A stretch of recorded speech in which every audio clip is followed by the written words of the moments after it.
1 spoon കുരുമുളക് അല്ലേ? 1/4 teaspoon ജീരകം, ചെറിയ ജീരകം, 3 പച്ചമുളക് അല്ലേ? 3 എത്രയെങ്കിലും. പിന്നെ വെളുത്തുള്ളി, മല്ലിയില, മഞ്ഞൾപ്പൊടി, കായപ്പൊടി ഇതെല്ലാം കൂടെ ഒന്നിച്ച് മിക്സിയിലൊന്ന് കറക്കുക. നല്ലപോലെ അരയണ്ട, ചതച്ച് നമ്മൾ കല്ലേൽ ചതയ്ക്കുന്നതിന് പകരം മിക്സിയിലൊന്ന് ചതച്ചെടുക്കുക. നെല്ലിക്ക വലിപ്പത്തിൽ. അത് എത്ര രസം വേണം അതിനനുസരിച്ച് പുളിക്കുള്ള ഒരു നെല്ലിക്ക വലിപ്പത്തിൽ. നെല്ലിക്ക വലിപ്പത്തിലുള്ള പുളിയെടുത്ത് വെള്ളത്തിലിടണം. പിന്നെ ഈ തക്കാളി അരിഞ്ഞ് വേറെ വെക്കണം. തക്കാളി ആ കൂടെ വേണേൽ അരയ്ക്കാം, പക്ഷേ അരയ്ക്കുമ്പം ഇത് മൂക്കത്തില്ല, വെള്ളം പോലെ ചെറുതായിട്ട് അരിഞ്ഞ് വഴറ്റിയാൽ മതി. ഇത് വഴന്ന് കഴിയുമ്പം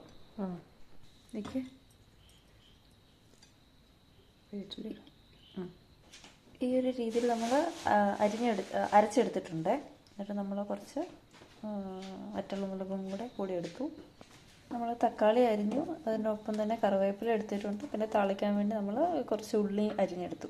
ഇനി നമ്മൾ ചീനച്ചട്ടി അടുപ്പയിലോട്ട് വെച്ചിട്ടിട്ട് ചൂടാവാൻ വേണ്ടി, ചൂടായി കഴിയുമ്പോഴത്തേക്ക് നമ്മൾ വെളിച്ചെണ്ണ അതിലേക്ക് ഒഴിക്കുന്നു.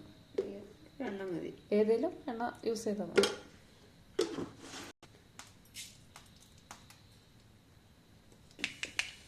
കടുക് പൊട്ടി കഴിയുമ്പോഴത്തേക്ക് നമ്മൾ മുളക് ഇടുന്നു.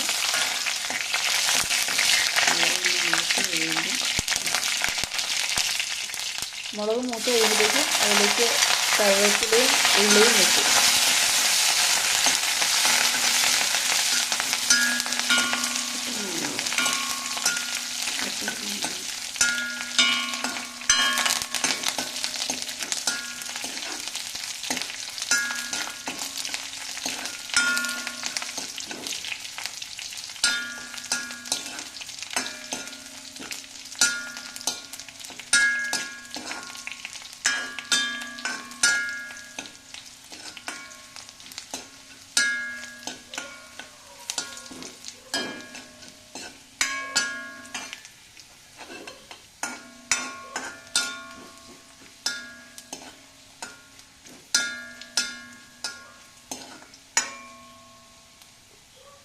ഇനി നമ്മൾ നമ്മുടെ അരപ്പ് ഇതിലേക്ക് ഇടുന്നു.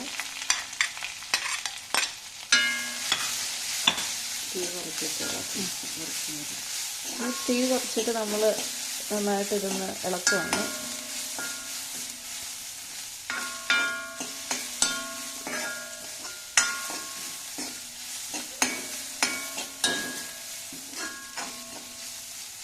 നന്നായിട്ട് മൂക്കണം. പച്ചമണം മാറുന്നത് ജീരകമൊക്കെയില്ല. വെളുത്തുള്ളിയുടെയും ജീരകത്തിൻ്റെ ഒക്കെ പച്ചമണം മാറുന്നതോടെ വരെ നന്നായിട്ട് നമ്മൾ മൂപ്പിക്കുകയാണ് ചെയ്യുന്നത്.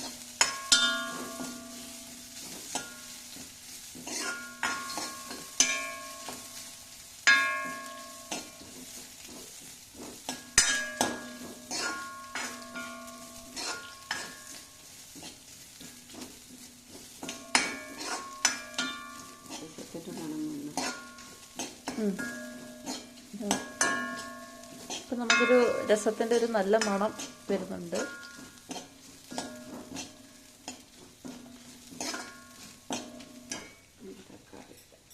ഇനി നമ്മൾ ബാക്കിയുള്ള തക്കാളിയും കൂടി ഇട്ട് നന്നായിട്ട് ഇളക്കുകയാണ് ചെയ്യുന്നത്.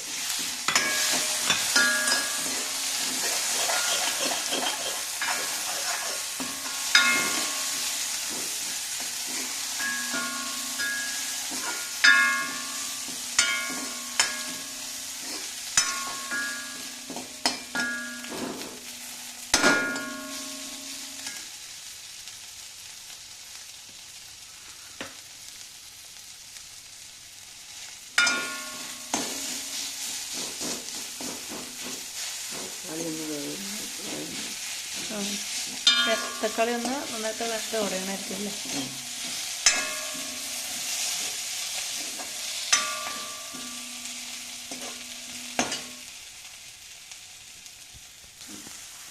ഇത് നന്നായിട്ട് വെന്ത് ഉടഞ്ഞിട്ടുണ്ട്. ഇനി നമ്മൾ വെള്ളത്തിലിട്ട് വെച്ചിരുന്ന പുളി ഇതിലേക്ക് ചേർക്കുവാണ്. ആ പുളി വെള്ളത്തോടെ കൂടി അല്ലേ? പിഴിഞ്ഞ് വെള്ളം ഒഴിക്കുക, പിഴിഞ്ഞ് വെള്ളം ഒഴിക്കുക. ആ,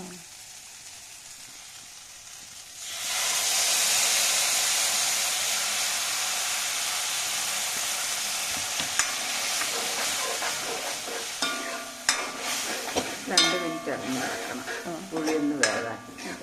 ഹൈ ഫ്ലെയിമിൽ വെച്ച് നമ്മൾ പുളി ഒന്ന് വേവാൻ വേണ്ടി 2 മിനിറ്റ് നന്നായിട്ടൊന്ന് ഇളക്കുവാണ്.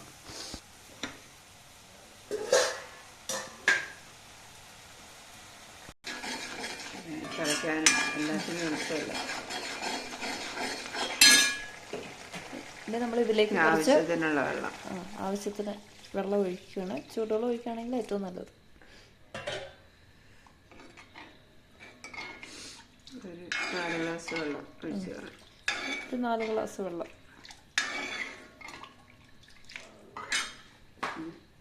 ഇനി ഇതിലേക്ക് ആവശ്യമാർന്ന ഉപ്പ് ഇടുവാണ്.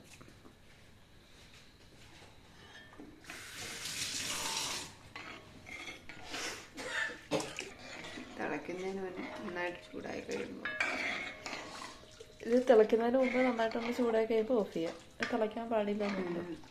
തിളച്ച് തിള വരുമ്പോൾ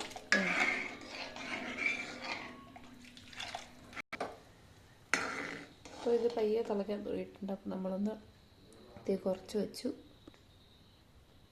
അപ്പോൾ ഇങ്ങ് തിളയ്ക്കാൻ തുടങ്ങിയപ്പോഴത്തേക്ക് നമ്മളിത് തീ കുറച്ച് വെച്ച് 1 മിനിറ്റ് കൂടെ വെച്ചു. 1 മിനിറ്റ് ഇല്ല, ഒരു 1/2 മിനിറ്റ്. എന്നിട്ട് നമ്മളിത് സ്റ്റവ് ഓഫ് ചെയ്തു.